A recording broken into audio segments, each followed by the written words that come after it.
And if you go to any Barnes & Noble store, there will be at least one of the Rumi books, Rumi poetry, who was clear about, I'm just going to try to quote one of his famous saying, come, whoever you are, wherever you come from, come and basically join us in this quest for love. I mean, Sufism really emphasizes on that. It is not only a science of Islam, it was the mainstream of the Muslim nations throughout the most part of the Muslim history, specifically during the Ottoman Empire. Sufi sheikhs were the mostly revered personalities, and for at least 2/3 of the Ottoman Empire, every sultan had his own personal sheikh who would guide him through his decisions and so on and so on and so on. Okay. Gail's in charge of LEDA, so she gets the last word, and then we're going to close up.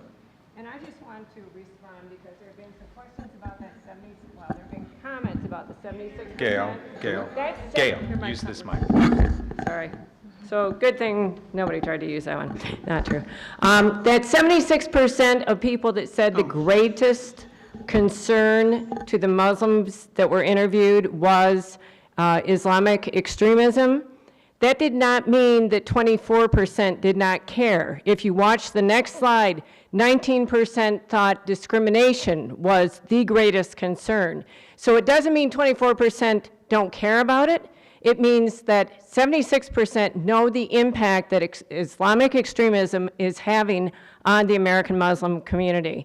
And I would encourage you to go to do a search through Google, not a Google search, and look for the anti-terrorism in the Muslim community. It is a study that was commissioned by the U.S. Department of Justice. It was completed by Duke University and University of North Carolina. You will find statistics about the percentage of hate crimes against Muslims.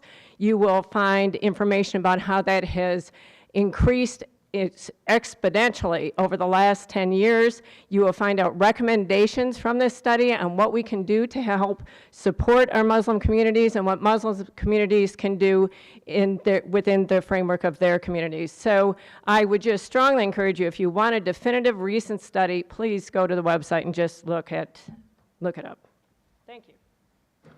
Well, clearly this is an important thing for us to do. There are so many questions, there's so much we need to know.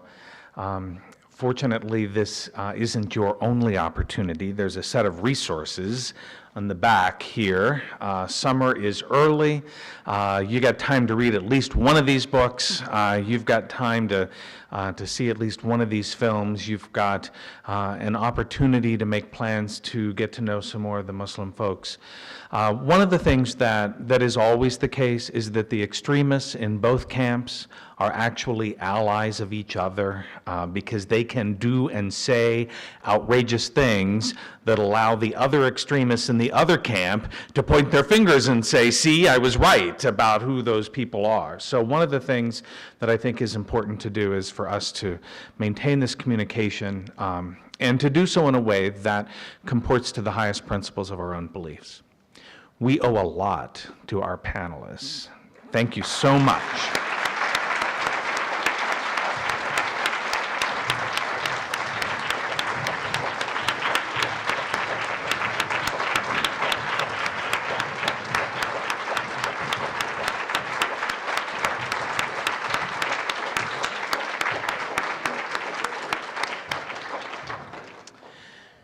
Critical Issue Symposium, Hope College, October 4 and 5.